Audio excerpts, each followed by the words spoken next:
Ele é jornalista, escritor, roteirista, comentarista e jurado do Estandarte de Ouro. Hoje, no Quintas com Quintais, conversamos com Leonardo Bruno. E aí, Leonardo, tudo bem, querido? Faltou uma coisa, fã de Mauro Quintais. Faltou uma linha aí nessa apresentação. Isso aí é. Prazer estar aqui com você, Mauro. Muito bacana, muito bom ter teu programa aqui recebendo a turma do Carnaval. Nossa turma, né? Recebendo a nossa turma do Carnaval. E para a gente falar um pouquinho aí das nossas andanças. Né? Nossas andanças, exatamente.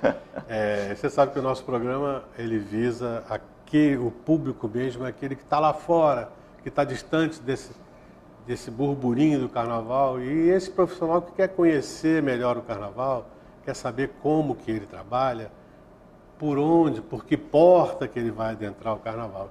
Então eu trago esses profissionais, né, justamente para isso, para poder elucidar essas dúvidas e esses questionamentos. Né? Que a turma que está fora do burburinho não sabe o que está perdendo, né? É porque verdade. A gente está aqui, a gente está fazendo essa gravação em abril e a gente já estava aqui no bastidor falando de Carnaval 2025 e de enredo e o que vai acontecer e como é... Rapaz, a gente não para. A gente não sossega, né? E tem gente que acha que Carnaval se faz em 3 meses. O povo do Carnaval está trabalhando cada vez mais cedo, né? Porque agora termina um Carnaval, você já tem o troca-troca todo, quase na mesma semana, logo depois da apuração. Em março já está todo mundo anunciando enredo, em abril já tem sinopse, está tudo mais cedo, né? No nosso tempo, Mauro, eu já cheguei naquela fase de falar no nosso tempo, né? No nosso tempo era diferente, não era? No nosso tempo era diferente. Sabe, Léo, eu acho que você me entrevistou em 2001 no Salgueiro? 2001. Foi meu primeiro Carnaval trabalhando, foi 2001. Eu lembro de você jovem lá me entrevistando. Eu acho que eu fui até muito indelicado, porque você estava... Vamos embora, eu tenho que trabalhar. E você, não, peraí, não é bem assim. Em 2001, eu criei um site dentro do site do Jornal Dia, chamado Dia na Folia. Que não existia, né? Não tinha nenhum site assim dentro dos veículos grandes, né? Da imprensa, né? Então eu criei esse site chamado Dia na Folia e era praticamente só eu. Então eu fiz, né, ao longo do ano uma parte histórica das escolas, né, para ter o site, né, ter uma área ali fixa. E perto do Carnaval eu fui a todas as escolas entrevistando todo mundo, tentando produzir material para abastecer aquilo. Imagina, eu estagiário... Isso me veio hoje pela manhã, eu falei, eu acho que eu já... Lá no início, lá em 2000... Era Pantanal, né? Mar de Xaraiés. Exatamente. Me diz uma coisa, Léo, com tantos esses atributos e profissionais, como é que você se divide? Rapaz, bom, o que eu procurei fazer dentro da minha carreira? Eu me formei em jornalismo, né? Eu me formo em 2001, nesse ano que a gente se encontra, eu ainda era estagiário, então eu me formo no fim de 2001. E a minha busca foi sempre por procurar trazer a minha paixão, que é o Carnaval, para o meu trabalho. Porque aí é o melhor dos dois mundos, né? Você consegue trabalhar e juntar o teu prazer àquilo. Então, quando eu fui trabalhar como jornalista, eu sempre trabalhei como jornalista, primeiro na área de esporte, mas a maior parte do tempo na área de cultura, mas sempre procurando trazer o Carnaval para o meu trabalho. Então, por exemplo, eu comecei a fazer uma coluna no Jornal Extra, que eu assinei durante 16 anos, uma coluna semanal sobre as escolas de samba, chamada Roda de Samba, que era um trabalho que eu fazia à parte do meu trabalho como jornalista na área de cultura. Então, quando eu faço os meus roteiros, por exemplo, eu escrevi para teatro, um musical sobre Alessi Brandão, então eu trago o samba para o meu trabalho. Quando eu fui fazer cinema, eu escrevi um documentário sobre a Beth Carvalho, então eu trago o samba também para o cinema. Então, meus livros são basicamente todos sobre samba, cultura popular e tal. Então, a gente vai procurando trazer um pouco o prazer para o trabalho, né? Eu me lembro que você estava lembrando dessa nossa estada juntos em 2001? É verdade. Eu me lembro alguns outros momentos, assim, nesse começo, em que você foi muito presente. Aí agora eu não sei se você vai lembrar disso. Em 2002, eu já estava no Extra, mas ainda como estagiário, no começo de 2002, eu estava numa vaga uma vaga temporária, eu não era contratado do Jornal Extra. E então eles não podiam me credenciar para ir para a Avenida e tal, e eu não podia nem assinar a matéria, eu ainda era estagiário. Mas eu sugeri uma reportagem para o pré-carnaval sobre os enredos do Salgueiro e da Beija-Flor, que eram os dois enredos naquele ano que falavam de aviação. De aviação. Né? E aí eu até sugeri uma foto com o Neguinho da Beija-Flor e o Nego, que eram os dois cantores, que estampou a capa do jornal. Foi minha primeira grande matéria assim, que eu pude fazer no Extra. E aí eu me lembro de te ligar para falar um pouco sobre o teu desfile. em determinado momento você me pergunta, mas você está comparando o meu desfile com o desfile da Beija-Flor? Aí eu falei, não é bem isso e tal, e no fim das contas acabou que foi. Era isso. E eu, dotado dessa arrogância de início de carreira, né? A gente acaba não medindo as coisas, né? E eu, estagiário, sem saber se estava conseguindo fazer a coisa certa, né? E aí era um pouco mostrando os dois, o que tinha nos dois desfiles. Tem a ala do Ícaro, tem a ala do Santos Dumont, tem o carro, não sei o quê, que eram carnavais diferentes, mas tinham muitos pontos de contato, né? Inclusive os dois patrocínios, né, da TAM e da Varig, né? Então foi uma matéria muito importante para mim, porque inclusive depois que eu consegui essa capa de jornal, logo depois pintou uma vaga fixa para mim no Extra. Olha que maravilha. Então acho que tem muito a ver com essa matéria, assim, foi uma matéria na época do Domingo de Carnaval que teve destaque, sabe? Bacana saber que eu participei tanto nessa tua trajetória de alguma maneira. Né? Participou ativamente. Você já respondeu, mas eu queria que você detalhasse mais. Quando é que o menino Leonardo Bruno começa a gostar especificamente de carnaval? É matriz familiar? É interesse pessoal? O que te levou a ter esse carinho e esse olhar para o carnaval? Olha, eu sou um menino nascido no subúrbio do Rio de Janeiro, eu sou nascido em Madureira, né, de uma família de Madureira, então o samba, o carnaval era algo sempre muito presente nas nossas vidas, na vida do subúrbio. Aquilo está ali acontecendo o tempo inteiro, especialmente em Madureira, né? Mãe portelense, pai imperiano, aquela família clássica de Madureira, em que tem os dois lados, o lado portelense e o lado imperiano. A minha primeira memória, eu tenho algumas memórias infantis, mas eu tenho uma memória muito forte de, aos 8 anos de idade, pedir de Natal para o meu pai e para minha mãe, o que você quer de presente de Natal? Eu quero o disco das escolas de samba. É a minha memória de pedir, não foi uma bicicleta, não foi um carrinho, foi pedir o disco da escola de samba. Então essa é uma memória muito forte para mim. Tradicionalmente era o presente de Natal. Era, né? O presente. Mas talvez não para uma criança de 8 anos, né? Sim, sem dúvida nenhuma. Né? Então isso para mim é muito marcante. Eu falo, caramba, como é que aos 8 anos eu já queria, aquilo já era uma paixão tão forte, a ponto de eu não pedir uma outra coisa, um brinquedo qualquer, e pedir um disco de escola de samba. Não ganhei o disco, ganhei a fita. Ganhei o cassete, que eu tenho até hoje, o cassetezinho do Carnaval de 89. E aí eu começo a ter uma relação com aquilo muito apaixonada, né? Então, de assistir aquilo muito pela televisão, de procurar os programas de rádio, então o programa do Tarso Santos, o programa do Miro Ribeiro, os programas, né, do José Carlos Neto, os programas de rádio que falavam sobre aquilo o ano inteiro. Na televisão, na época, a Manchete tinha alguns programas também que iam ao longo do ano falando sobre aquilo. Então, eu tinha um interesse, aquilo me encantava de ler todos, de guardar as revistas. A revista Fatos e Fotos, a revista Manchete, a capa os jornais da Manchete, de domingo, né? A capa da Manchete, a capa do Pós-Apuração.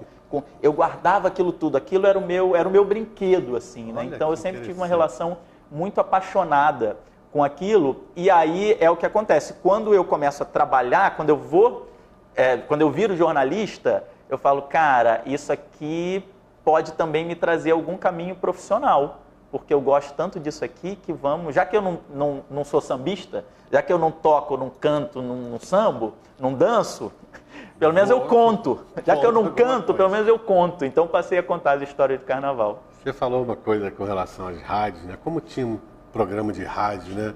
De carnaval, né? E no meu início de carreira, a gente, evidentemente, não tinha internet, não tinha celular, não tinha nada. Então eu ia de carro ouvindo essas rádios, né? E eu me autopromovia, né? Porque eu ligava e me convidava, aparecia. Teve um episódio na Rádio Nacional, acho que era Tarso Santos, se não me engano, que o presidente do Salgueiro estava lá falando do enredo que era igual, falando mal de mim, falando... Do Ano da Loucura, né? No Ano da Loucura, que era eu e Mário Burriello com o mesmo enredo, né? Ele baixando a mamona em mim, meu Deus, eu ouvindo aquilo pelo rádio, eu não aguentei. Fui até lá, Praça Mauá, parei o carro, subi, entrei no estúdio. Caramba! Caralho, Mário Quintal, que maravilha, que Quando eu entrei, o presidente Salgueiro, eu queria agradecer, muito obrigado, e foi embora. E aí eu pude fazer minha defesa, né? Então, os programas de rádio foram muito importantes para mim, né? Mas que coisa, né? Você ir para você ver a diferença de hoje em dia, né? Assim, das comunicações, né? Isso acontecia muito, né? De as pessoas precisarem ir, né? Você querer defender um projeto, né? E também uma ausência de informação, né? eu tenho uma memória, eu já adolescente, ali 15, 16 anos, do meu pai comprar o Jornal O Dia, e às sextas-feiras no Jornal O Dia tem a coluna do Cláudio Vieira, chamada Passarela do Samba, se eu não me engano. Na Passarela, algo assim. Então eu tenho a memória de toda sexta esperar ansiosamente a coluna do Cláudio Vieira, que era uma coluna de notas de meia página que devia ter umas 7 ou 8 notinhas sobre carnaval. Então você ficava uma semana, para a turma hoje da internet, que tem, né, todas as notícias instantaneamente o tempo inteiro, a gente ficava esperando uma semana para ver 7 ou 8 notinhas de carnaval no Jornal O Dia. E aí quando eu vou para o Extra e que eu começo a fazer a minha coluna, para mim também é um resgate dessa minha memória juvenil, né? Assim, de eu ficar esperando a coluna de carnaval e em algum momento eu passar a fazer a coluna de carnaval. Então eu levava aquilo com muito a sério, assim, porque eu sabia que em algum lugar também tinham outros leitores que esperavam a minha coluna para ter as únicas notícias da época sobre carnaval. Então foi muito bacana. Isso. Roteiros. Musical da Alice Brandão. Eu escrevi um musical que eu lancei no ano passado sobre a história da Alice Brandão, um musical para teatro. E fiz um documentário, o musical se chama Na Palma da Mão, Alice Brandão. E esse ano a gente vai estar em cartaz de novo aqui no Rio, em São Paulo, vamos para o Nordeste, vamos estar em vários lugares. E fiz um documentário para cinema chamado Andança, Os Encontros e as Memórias de Beth Carvalho, que é um documentário muito bonito sobre a história da Beth, só com imagens que a própria Beth filmou ao longo da sua vida. Que pode ser visto onde? Então, nós estreamos em cinema no ano passado e agora ele está nos streamings. Então, está no Google Play, está no YouTube, blá, blá, blá. Você consegue alugar lá. Em algum momento deve entrar na Globoplay. Mas ainda está nesses streams, assim. Se você procurar no Google, as pessoas conseguem achar. E fiz também uma série que está na Globoplay, essa já está disponível na Globoplay, que se chama O Samba Me Criou, que é uma série que eu dirigi e escrevi sobre compositores das escolas de samba. Então, são 4 episódios, Portela, Mangueira, Império e Salgueiro, sobre os principais compositores. E aí a gente está falando de compositores desde o começo da história de cada uma dessas 4 escolas. E é uma série muito bonita, com muitas imagens também antigas, assim, que falam muito sobre a história do nosso carnaval, e uma série que me deu muita alegria fazer. Livros. Quantos livros? Livros estou com 8. 8? 8. Esse ano devem sair mais 3. Esse ano eu estou com alguns já, 2 estão prontos, 2 eu já entreguei e um ainda está aí em algumas definições para ver se vão sair esse ano. Pode adiantar o assunto, não? Sim, esse ano eu lanço um livro sobre o Salgueiro. Você é personagem, inclusive, né? Porque você esteve lá durante 4 anos dessa história, né? Mas o meu grande prazer... Eu já escrevi um livro sobre o Salgueiro em 2013, nos 60 anos de Salgueiro, mas agora eu estou escrevendo com o Ney Lopes. Então, um livro que vai ser assinado por mim e Ney Lopes. Então, está escrevendo um livro que vai ter meu nomezinho lá na capa, do lado do nome do Ney Lopes. Isso aí é prêmio, né? Isso aí é prêmio. Vai sair em outubro. Esse livro já entregamos, já estamos livres. Agora é a edição que está trabalhando. Vamos fazer agora um pequeno intervalo e voltamos já com a entrevista do jornalista Leonardo Bruno.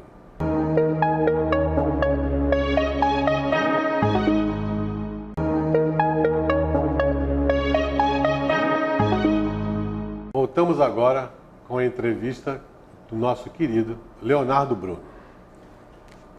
Léo, me diz uma coisa, hoje você faz parte da elite dos comentaristas da Rede Globo, que a cada ano se renova e a cada ano mais informação, mais gente que entende do assunto. Como é que você chegou? Você foi convidado, você cavou, você correu atrás? Como é que você chegou a essa elite? Ô Mauro, a minha história começa com o jornal, né? Então, primeiro no Jornal O Dia, com o site, depois no Jornal Extra, durante muitos anos fazendo a coluna. Em 2013 eu vou para o júri do Estandarte de Ouro. E essa coisa, a coluna semanal, o Estandarte de Ouro, eu faço um evento no Extra chamado Carnaval Histórico, que foi um evento que aconteceu durante 4 ou 5 anos. Então foram coisas que acabaram dando visibilidade para esse meu trabalho de pesquisa. Os livros, né? Então eu lanço um livro sobre o Salgueiro, lanço um livro sobre a Vila Isabel, lanço a biografia do Zeca Pagodinho. Então são coisas que vão trazendo de alguma forma visibilidade para essa minha pesquisa com as escolas de samba. A primeira vez que eu faço comentário em TV é na TV Brasil, quando a TV Brasil transmitia o desfile das campeãs. Foram poucos anos, eu comento ali 2017 e 2018. Então, meu primeiro ano fazendo TV, meus primeiros anos fazendo TV. Em 2020, a Globo me chama para fazer a Série Ouro, para fazer o acesso, o grupo de acesso, transmissão da Mariana Gross e do Bassan. A Lucinha já era comentarista e eles me chamam para comentar junto com a Lucinha. E a gente faz até 2022 com essa equipe, Mariana, Bassan, eu e Lucinha Nobre. E deu muito certo, foi muito legal, foi muito bacana. Em 2023, a Globo deixa de transmitir a Série Ouro, passa a transmitir São Paulo na sexta e sábado, e a Série Ouro vai para a Band, e aí a Band me chama para fazer lá, e em 24 a Globo me chama para fazer grupo especial. O Milton Cunha, que era o comentarista com o Pretinho, vira apresentador, né?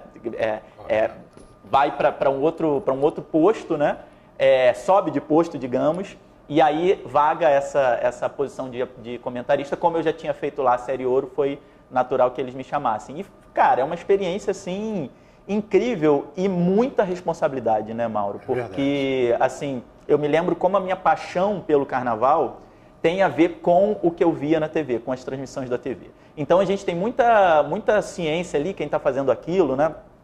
Esse ano, Escobar, Karine, Milton, eu e Pretinho, de que essa transmissão é uma transmissão que pode gerar paixão nas pessoas que estão assistindo, né? E que tem a função de apresentar, de mostrar, de valorizar dezenas, centenas de artistas que estão passando ali na avenida, que são os maiores artistas do Brasil, né? Então, se você pega mestre sala, porta-bandeira, coreógrafo de comissão de frente, carnavalesco, puxador, mestre de bateria, os ritmistas, a velha guarda, passistas, pensa aí nos 30 por escola, multiplica por 12, olha quantos artistas passam ali na avenida ao longo daquelas 2 noites, e a gente tem a obrigação de mostrar para todo mundo, mostrar para uma audiência nacional, quem são aqueles artistas e a importância deles em cada uma daquelas escolas. Isso é maravilhoso, né? Você é difícil pra caramba, é incrível. Passar o entendimento da festa, né? Em detalhes, tem isso, tem isso.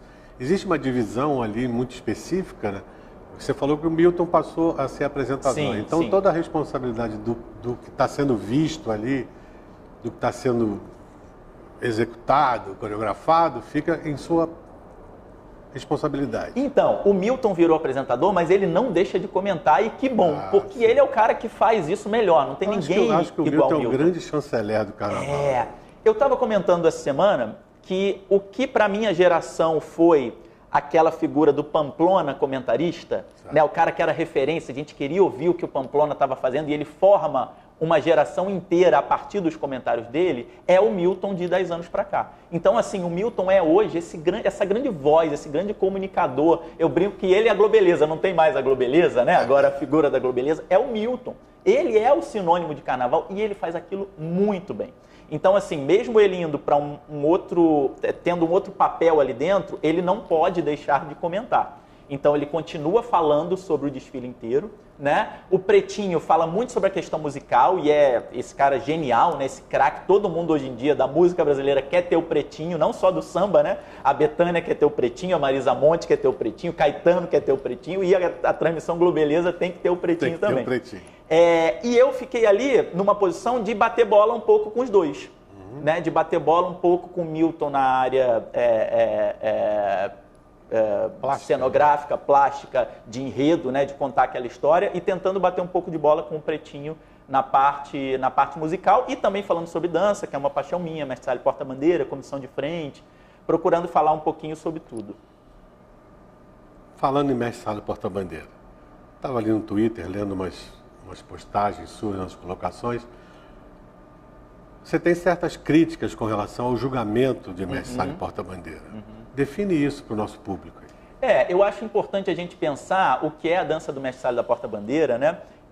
Que é uma dança afro, que é uma dança que tem influências, por exemplo, da capoeira, que é uma dança que nasce no terreiro dessas grandes manifestações negras nossas, do povo pobre, preto do Rio de Janeiro, que são as escolas de samba.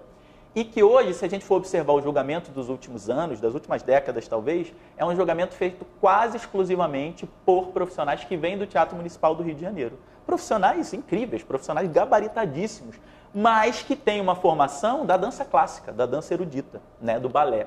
Então, eu acho que é um problema a gente ter um júri formado só por esse tipo de profissional. Não é um problema que eles estejam no júri, mas você ter um júri 100% formado por esse tipo de profissional... Tem um equilíbrio, né? Faz com que o julgamento fique desequilibrado. Ele está totalmente desequilibrado para um lado. Então, um bom júri é aquele júri que mescla diferentes formações dentro da sua composição. Hoje a gente tem 4 julgadores por quesito, né? Então a gente tem que ter uma mescla, a gente tem que ter uma variedade. E isso não só no júri de mestre sala e porta-bandeira, né? Eu acho que isso vale para todos os outros julgamentos. Eu tive uma experiência muito interessante, muito marcante para mim, que foi ver, pensando em julgamento, né? Que foi muito...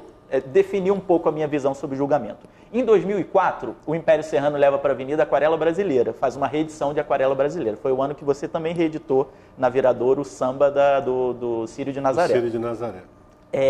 O desfile do Império foi uma comoção com aquele samba. Foi uma comoção, as pessoas emocionadas, a avenida cantando.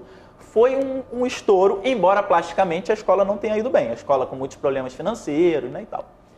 Mas foi muito emocionante aquele desfile. Quando termina a apuração, o Império ficou em 9º lugar. Quase mais perto do rebaixamento do que das primeiras posições. E aí aquilo me deu um clique assim, eu falei, caramba, mas tanta gente emocionada na avenida, como é que esse desfile pode ficar mais perto da parte de baixo do que da parte de cima? E naquela época, eu já era do Jornal Extra, então eu tinha a oportunidade, meio como ouvinte, de assistir aos debates do Estandarte de Ouro. Em 2004, você ainda tinha no estandarte o Pamplona, por exemplo, acho que foi o último ano dele, inclusive, a Lígia Santos, a Helena Teodoro, o Zé Carlos Rego, pessoas incríveis fazendo aquele debate. E eu assisti aquele debate. E eu saí de lá pensando assim, esse julgamento que é feito aqui pelos jurados oficiais, ele não é o único olhar possível sobre as escolas de samba. Você pode ter outros olhares possíveis sobre essa mesma manifestação artística. E naquele ano o estandarte de ouro de melhor escola vai para o Império Serrano. Então eu falo, como é que pode um júri dar 9º lugar para uma escola e outro júri dar o 1º lugar, dar o prêmio de melhor escola para a mesma escola de samba? E eu fiquei pensando sobre isso. Esse formato do júri hoje, ele não pode ser tido para nós como o formato ideal, como o formato único possível de você olhar uma escola de samba. Existem muitos outros formatos. Então eu acho que a gente tem que estar o tempo inteiro buscando.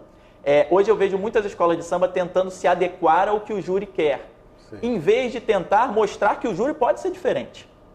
Em vez dos casais de mestre sala e porta-bandeira passarem a dançar balé para agradar o júri, eles têm que lutar para que o júri mude, para que o júri tenha uma outra composição. Você pode ter outras formas de enxergar o desfile. Então, me bateu esse insight quando eu vi uma escola que emocionou a avenida inteira chegar em 9º. Eu falei, caramba, mas será que essa é a melhor percepção sobre um desfile de escola de samba? Né? Então, eu acho que a gente pode o tempo inteiro pensar em como esse julgamento tem que ser melhor. Eu acho que a gente tem que estar o tempo inteiro tentando aperfeiçoar esse julgamento. E hoje, acho que um dos problemas do julgamento é o fato dele ter profissionais com formações muito parecidas. Eu acho que também tem que... Os responsáveis têm que dar esse tipo de abertura. Totalmente. Né? Totalmente. Eu acho que é algo que tem que partir das diretorias das escolas de samba. Eu acho que tem que ser algo que parta de quem está comandando isso. Que, obviamente, a liga, mas dos presidentes das diretorias das escolas de samba, que eles estejam olhando muito para isso. Porque, Mauro, você sabe melhor disso do que eu. É o julgamento que define tudo. É o julgamento que faz os grandes ídolos, é o julgamento que define como vai ser o carnaval do futuro, é o julgamento que define para onde essa bagaça vai. Então, assim, se a gente deixa de lado a importância do que é o julgamento, a gente está deixando o futuro de lado. Hoje, o grande definidor do que vai ser o carnaval de daqui a 10, 20 anos é o julgamento, é o júri. Então, a gente tem que olhar para ele com lupa, ali, com muito cuidado e ir fazendo tudo para que ele se aperfeiçoe a cada ano. Olha, eu estava dando uma pesquisada no Twitter e eu li que você classifica o desfile da Grande Rio de 2022 como arrebatador. E você coloca o desfile da Grande Rio de 2022 assim no patamar dos grandes desfiles que já passaram pela Marquês de Sapucaí.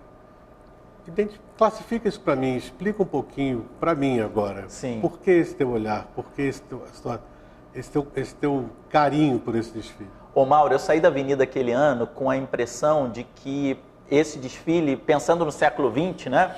No século XXI, perdão, a gente tem ali talvez Mangueira 2019, né? O famoso Samba da Marielle, a gente tem Áfricas da Beija-Flor, a gente tem alguns poucos desfiles que para mim são tão impactantes quanto o Exu. Vamos falar. Justamente ia perguntar isso, o nome do enredo e o enredo. É o enredo sobre Exu da Grande Rio, né? Que é um enredo que ele é arrebatador, e isso é que faz um grande desfile em todos os aspectos, né?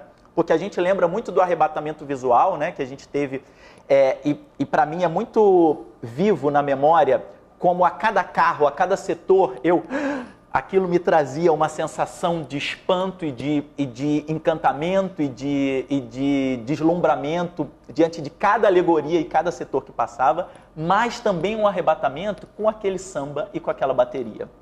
É um desfile completo na medida em que ele é muito forte em todos os quesitos, né? Então, assim, aquele samba do Exu é maravilhoso. E a gente canta até hoje em todas as rodas, em todas as quadras que a gente vai, quando começam a cantar sambas de outras escolas, o samba de Exu é um dos sambas mais impressionantes. A bateria, naquele ano, dá um show, e a importância do que é aquele tema, né? A importância de a escola trazer, no momento de tolerância religiosa, etc, etc, a figura de Exu, que é uma figura demonizada, né, na contemporaneidade, né, tentar desmistificar o que é essa figura. E eu acho, olhando para os lados, né, olhando para fora do mundo do carnaval, eu consigo ver a importância desse desfile para a percepção de pessoas que não são da nossa bolha, que não são do mundo do carnaval, têm sobre essa figura de Exu. Não sei se é porque a gente está muito enfronhado nesse mundo, mas como você começa a ter a figura de Exu aparecendo mais em obras, em outros lugares, em papos, em assuntos, na televisão. Eu acho que o desfile teve uma importância muito além de ter sido um simples desfile de escola de samba. Foi um momento marcante para a nossa cultura e para a compreensão do que é essa entidade. Eu acho que tirou um pouco vamos dizer, eu posso até falar em termos de preconceito. Totalmente. Tirou um pouco do preconceito. Totalmente. Apresenta o Exu como realmente ele é, bem diferente. Foi um desfile que dialogou com quem está dentro, então é um desfile muito forte para quem gosta de samba e um desfile muito importante para quem está fora. É o desfile que transborda. A Mangueira 2019 também acontece isso, né? É um desfile que transborda a discussão que a escola de samba traz para a avenida, transborda a pista e passa a ser assunto no bar, a ser assunto na novela, Exatamente. A ser assunto no telejornal, a ser assunto entre amigos, em roda de amigos. Então, cara, isso é a escola de samba, né? A escola de samba pautando a conversa fora da avenida. Isso é genial. A gente tem, nós, sambistas, né, temos esse poder, né, de levar alguma coisa para a avenida que depois vai ser assunto do Brasil inteiro. Isso é fantástico. Sem dúvida nenhuma. Agora, me diz uma coisa, vamos falar um pouco dessas transformações que o carnaval está acontecendo nesses últimos anos. A padronização da cerveja, criação de uma identidade visual, iluminação da avenida, né? Como é que você vê esse momento? É um dos melhores momentos do Carnaval Carioca, que eu já vi momentos do Carnaval que não estamos nem conseguindo vender os camarotes. Eu ouvi de profissionais de Carnaval, essa festa já está fadada a acabar. Olha que pensamento. Sim. Como é que você vê hoje essa grande mudança que foi feita, né? Que retorno isso traz para o Carnaval? Eu acho que a gente está num momento importantíssimo. A gente lembra desse... Eu dava muita nota na minha coluna sobre isso. Cara, olha aqui, há uma semana do Carnaval não vendeu os camarotes, as escolas de samba estão recebendo os camarotes, porque eles acabam sendo divididos, os camarotes que não vendiam iam para as escolas de samba. Eu acho que a gente está num momento de transição muito importante, com o evento sendo visto com a força que ele tem, com o impacto que ele tem como um mobilizador de pessoas, como um pautador de assuntos para a sociedade, como um reunidor de grandes artistas, de grandes talentos. Então a gente está começando a entender o valor que isso tem para fora, para as marcas, né, para o show business brasileiro. A gente tem aí também um dilema, né, que é assim, o quanto a gente cede de um lado para fazer com que esse nosso espetáculo seja um espetáculo do nível dos outros espetáculos. Agora a gente vai ter o show da Madonna, esse ano tem o Rock in Rio, tem o Réveillon.